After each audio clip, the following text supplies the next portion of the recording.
hello. How are we doing today, you lovely people? Uh, there is at least one person watching in YouTube, as you can see. Nope, from up there, you can see the viewer count. And there we have Mr. Peter Nuttall saying good day and good morning to you, Peter. As I understand it, it's 6 o'clock in the morning. I hope you are having a wonderful, wonderful morning. So, the man of the show is Ian McKellen. Let's get that stuff up there. Oh, Peter. Okay, I hope and I truly hope the sound is okay, video is okay, the best it can in the entirety of Australia. I hope it is as good as it gets in Australia. So, Ian McKellen, in full, Sir Ian Murray McKellen, commander of the British Empire, and order of the Companions of Honor, founded by King George V in 1917, for all of the Commonwealth realms. The man that is Sir Ian is a legend. Peter, all 5x5. All right, excellent. And before we go any further, I would like to, and I feel obligated to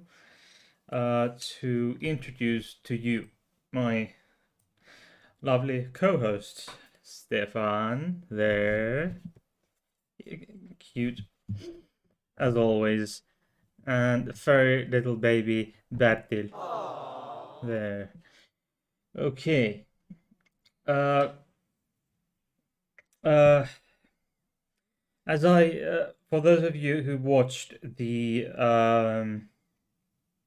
Friday episode about Magnus Hirschfeld, a legendary doctor pioneering in human rights of LGBTQ plus people and pioneering in gender reassignment surgery back in the 1920s, 20s and 30s, early 30s. He passed away in 35. I hinted towards something.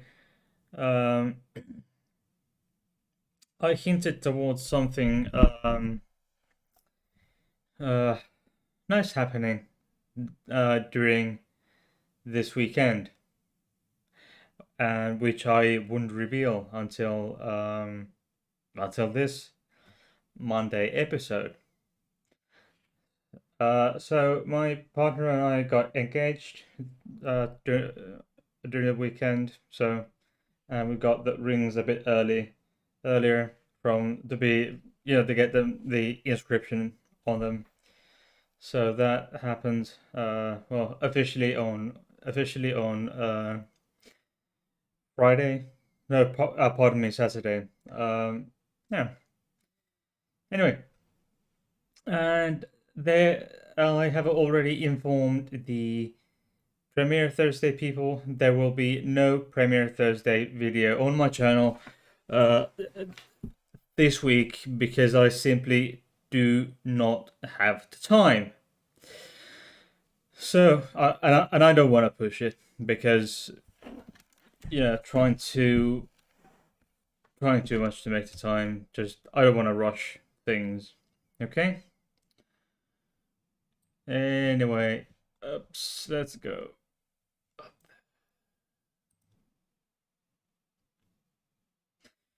Okay, Ian McKellen,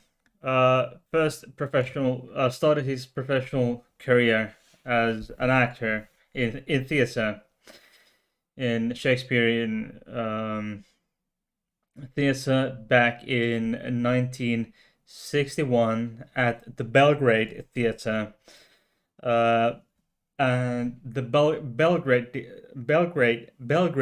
Theatre is not in fact in Belgrade, but is a live performance venue in Coventry, England. It's also the very first civic theatre to be built in Britain after World War II. Is a quite nice looking building, I think.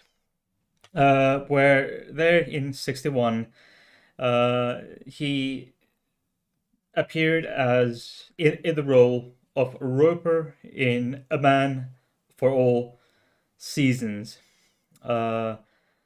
which is a play from written by Robert Bolt, based on the life of Sir Thomas More. And there are some audio recordings, as I understand it, that have gone for sale a bit later on. Okay, and he spent 4 year-ish in repertory theaters, which if you I wasn't familiar with this terminology up until I started reading up on this. Um, it it could be defined as a West End theatre in which a resident company presents works of a specific repertoire of a certain writer or such. Then going into West End, in A Scent of Flowers, 65, being a member of National Theatre Company at the Old Vic, which then led to bigger roles, to some roles in Chichester Festival Theatre, etc. And he made his breakthrough in performances of Richard II, and under the direction of Richard Cottrell and the Marlowe's Edward II, directed under the direction of Toby Robertson. Anyway, he went on to have his national theatre roles and his Broadway debut by the end of '85, he was a very well known and respected actor.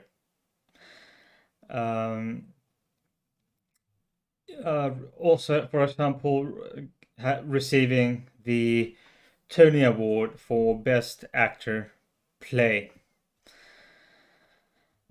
And between that and the turn of millennia, he had stuff in Broadway and West End, which are high-end theaters. And of course, we know him. His wonderful movie roles. How could we forget Gandalf? Yeah. He was in the Lord of the Rings trilogy back in the first 3 films in early 2000s, between 01 and 03. Those would have been The Fellowship of the Ring, The Two Towers, and Return of the King. By the way, if you have any questions at any point, please do ask. and thumbs up, thumbs down, subscribe, and tickle the notification bell for more such content. And also check the links you'll find. Links to my Patreon, PayPal, playlists, etc., etc., etc., and my email. You can leave me a comment or send me an email, but at least like, thumbs up or thumbs down if you think my stuff is shit. Okay. And he also had a number of other notable movie roles, including but not limited by no means to the X-Men series, as the comic book supervillain Magneto in 2000 film X-Men and the sequels, 03, X2, X-Men United, and X-Men The Last Stand in 06, and reprising later his role in 2014 X-Men Days of Future Past, which he shared with Michael Fassbender, who played the younger version of said character. He had, as I said, these Hobbit films. Do I have the... I think... Okay. I think I have my... Okay. I have my... misplaced the year counter. Yes. So he has had plenty of movie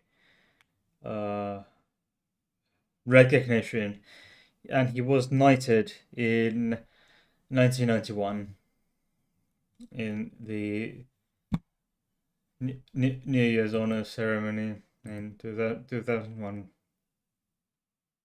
For those who do not know, and those who do not know why I'm making why am I talking about a famous actor in a knighted very successful knighted actor in this context? Why? Sir Ian is gay.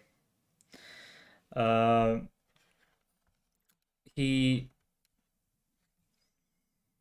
made it clear to his co-workers, fellow actors throughout his career, early career in the theater and film. He didn't come out publicly until 1988. That would have been at the age of 39. So, if I'm not completely mistaken, please correct me if I'm wrong. And he came out in a program on BBC Radio.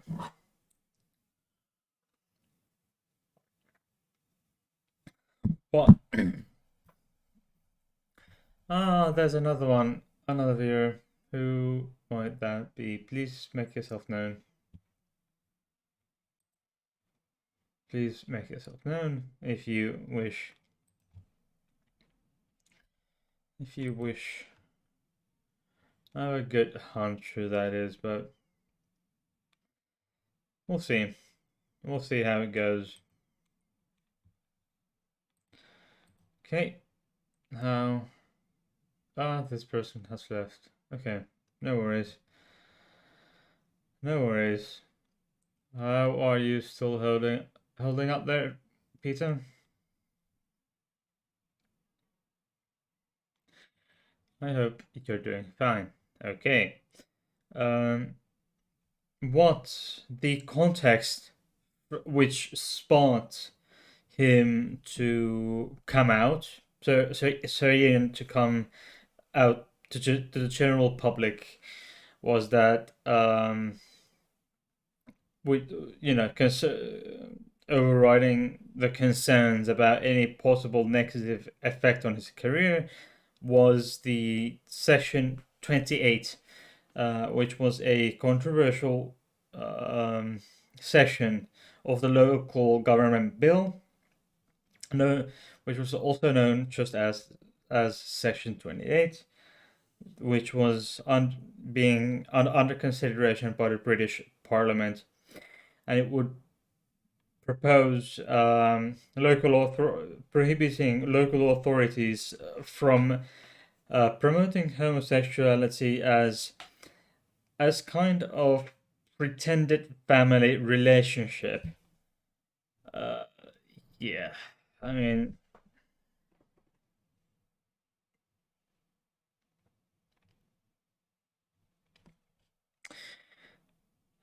oh well, it was 88 back in '88,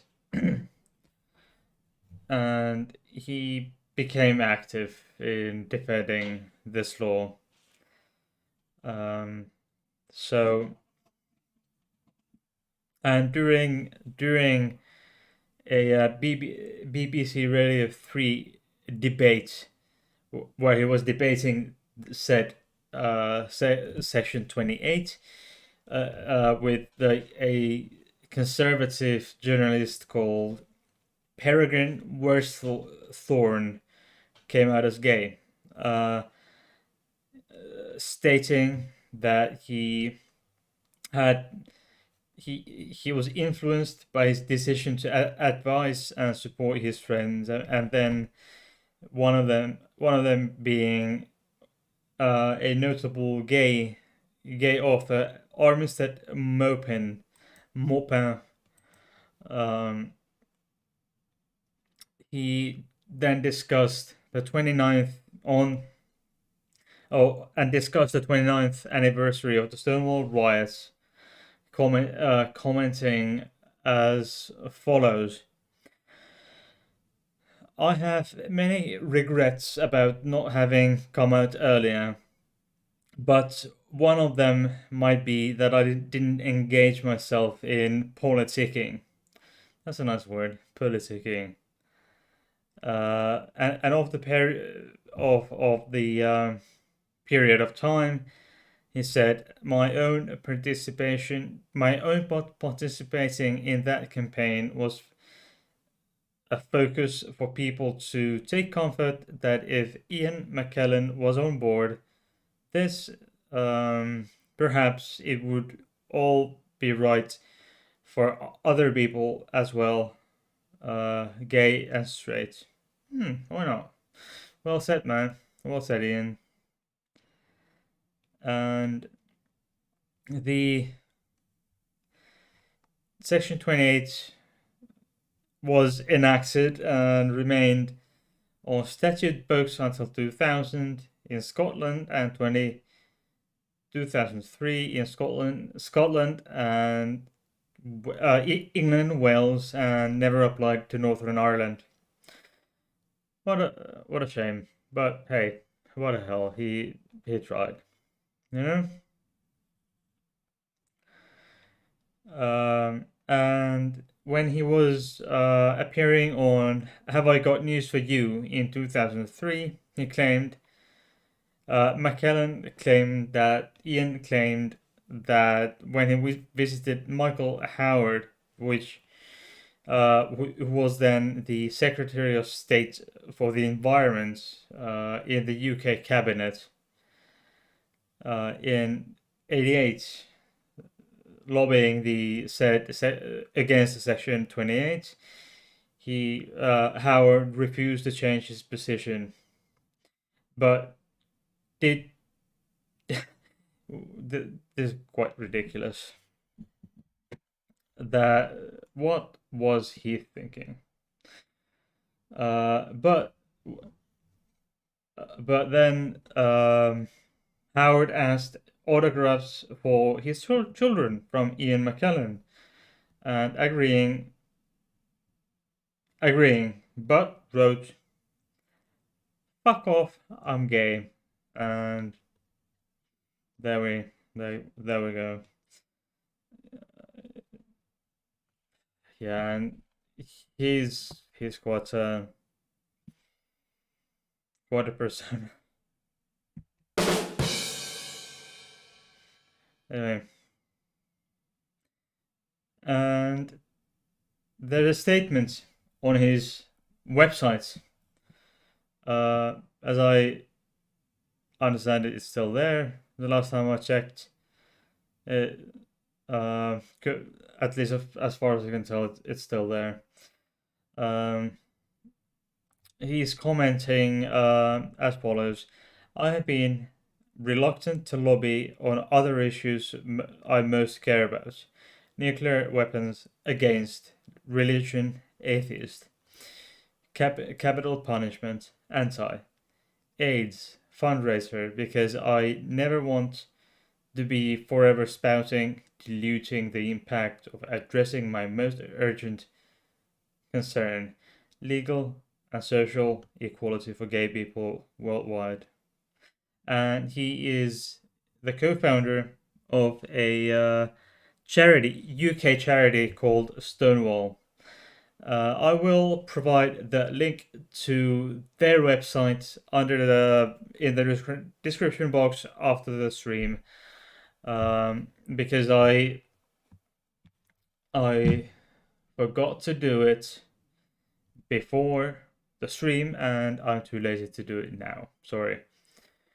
But you can go Google if you want to do it in midstream. Off you go. If you want to do it afterwards, I will provide a link in the description box below.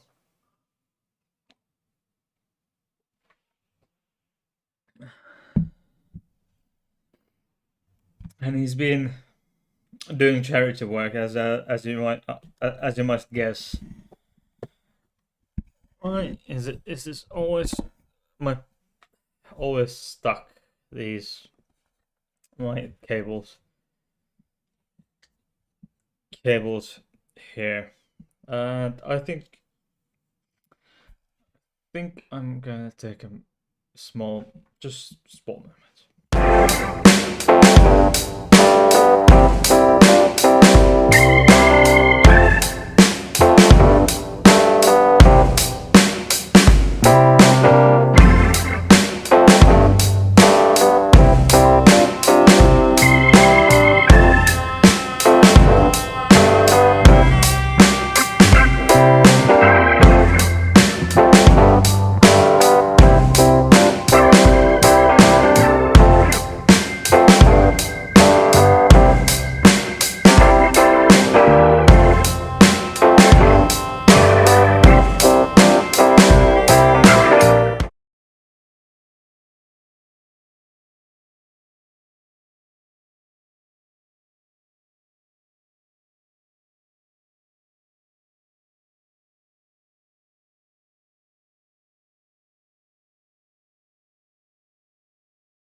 Oops, sorry.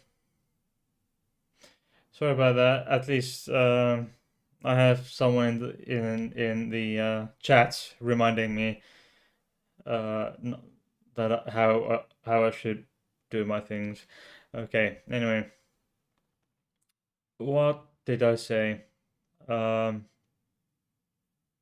yes, in 2014, The Guardian published an article.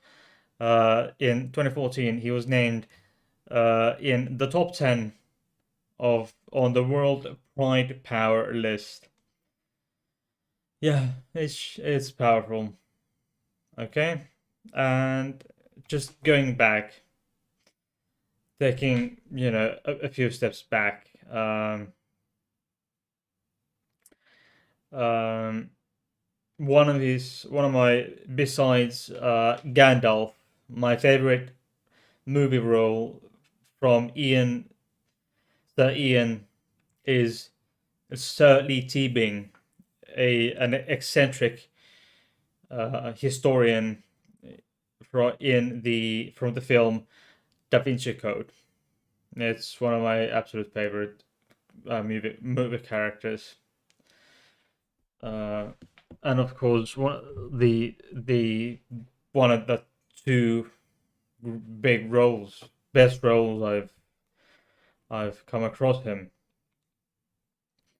He has had, and as for his nominations for other work, um, so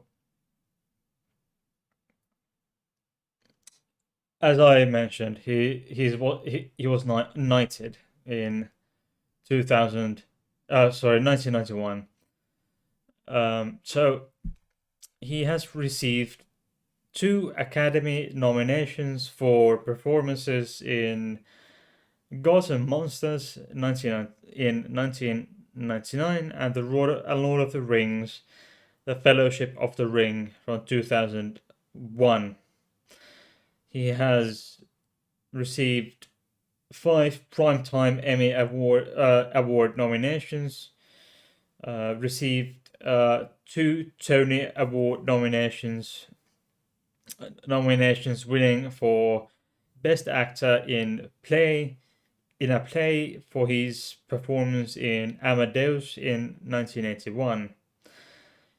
12 Laurence Olivier Awards nominations, winning 6 awards for his performances in Pillars of Community 1977, The Alchemist 78, Bent 79, Wild Honey 84, Richard III 1991, and Ian McKellen on stage with Tolkien, Shakespeare, Others and You 2020.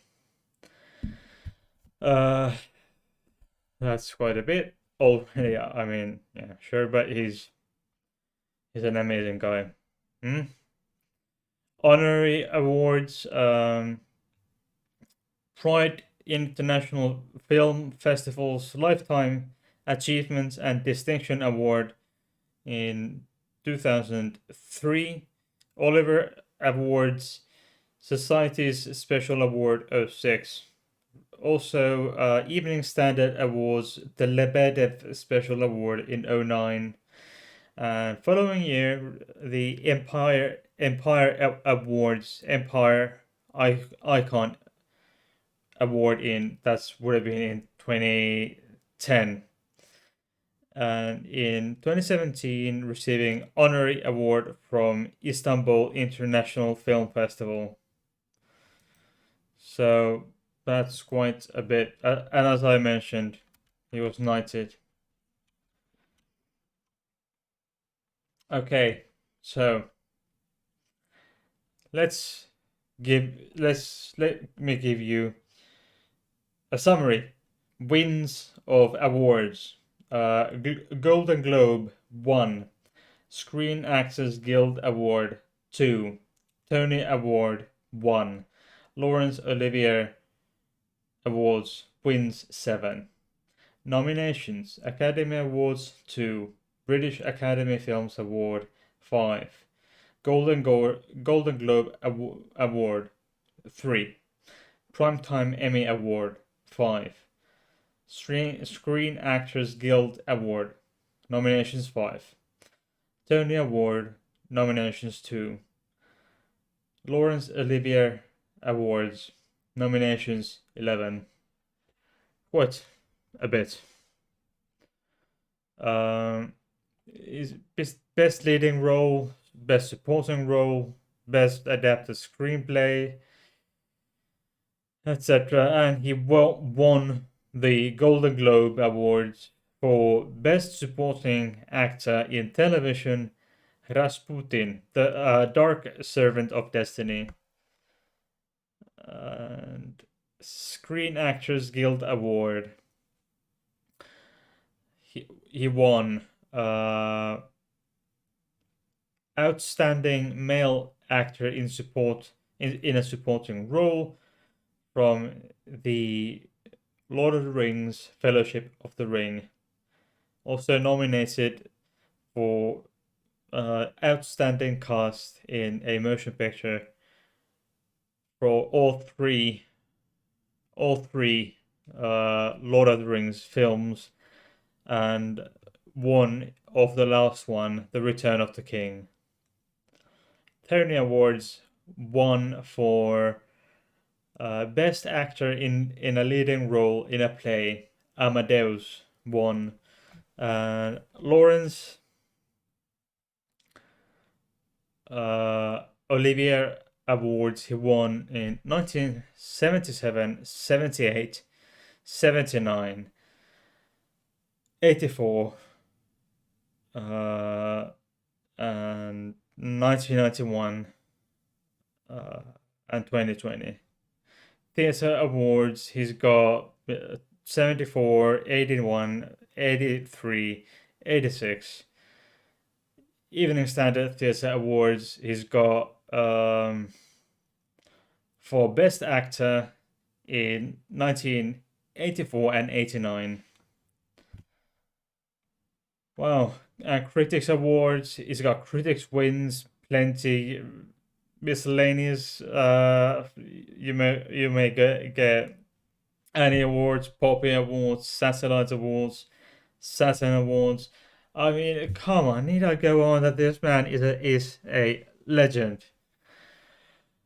Okay, let's get that one.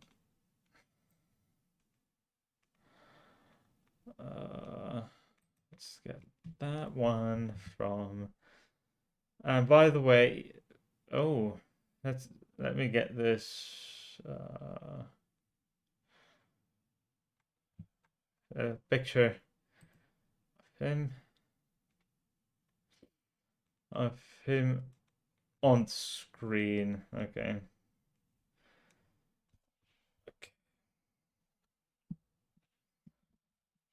Look, he's a charming man. He's a charming man.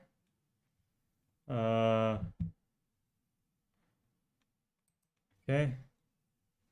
Oops. Let's bring us a bit back, a bit further. Okay. Why do I have this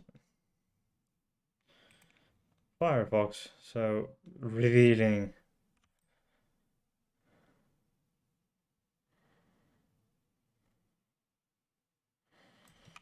Why do I have it so?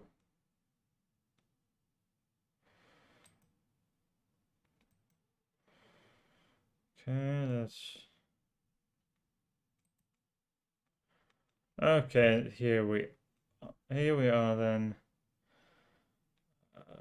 Okay.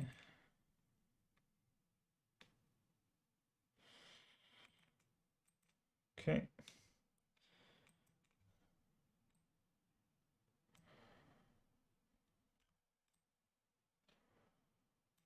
There.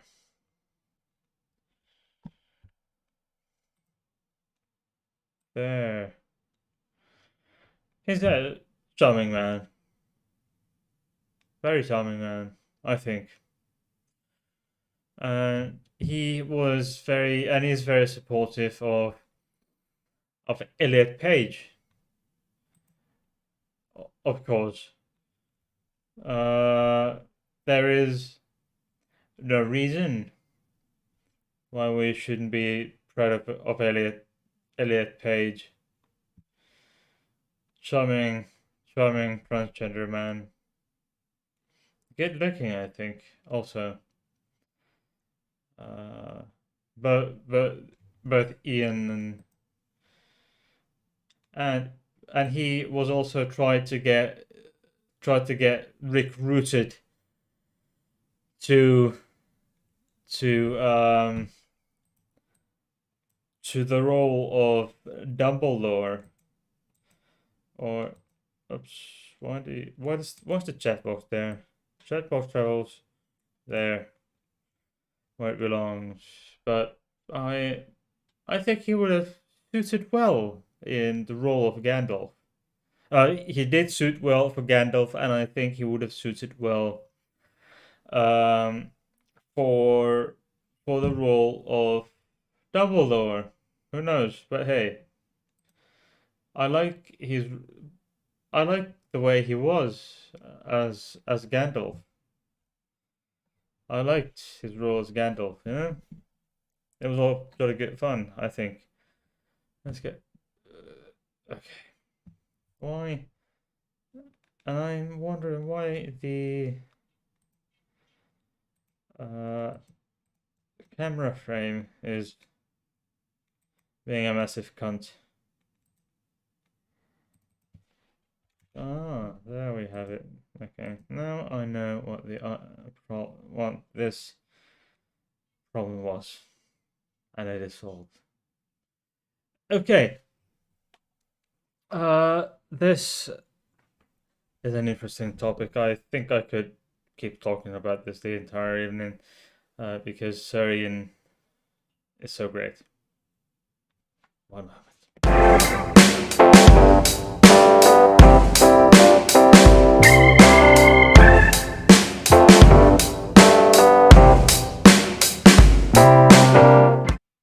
Okay. Anyway, Peter, do you have any questions? My darling Peter. Comments, Peter. I don't think there's anyone else watching, but in case there's the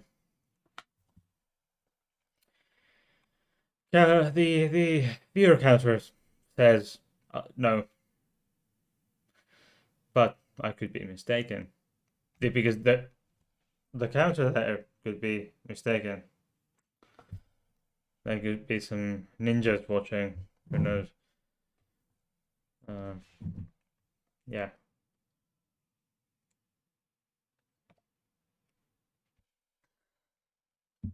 I think it's really important for us to not forget. There, Peter. There you are, Peter. Okay, so not to forget these legends. Legends like Sir Ian. Sir Ian. So there is if we forget these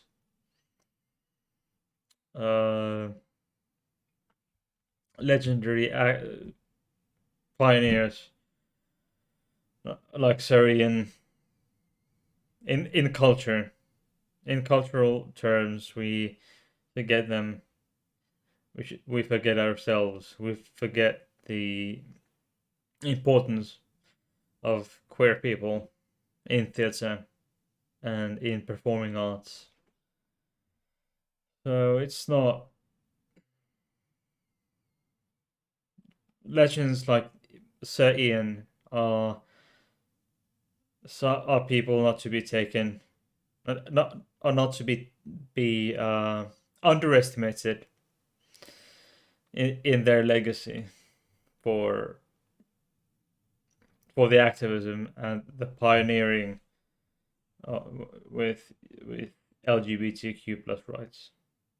There's many so many have come from the cultural scene of uh, of our societies. And at this point, I would also like to remind you that please like, thumbs up, thumbs down, and subscribe, and tickle the notification bell. Just really grab it, and twist it, and ding ding, ding ding, to get the notifications for my content. Okay, and also subscribe, share this video. I think it's time to call it a day and leave it a bit shorter, so that people would actually watch this. I don't. Sometimes it's good to leave things a bit, streams a bit shorter, so that people have the ass to watch under a bit shorter videos. But I will, if I would assume Peter doesn't have too much to say for today anymore. He needs to go to bed for a morning nap. I need to go to bed. It's my, even though I love the night, it's time for me to go. Okay, we have my co-host Stefan. Okay, we have and of course Berti. Yeah, there we go. And there we go. I will see you on Friday for our live show, and I hope you will stay safe. You stay safe, keep your family safe, keep everyone you love safe amidst the pandemic. Okay, so bye bye.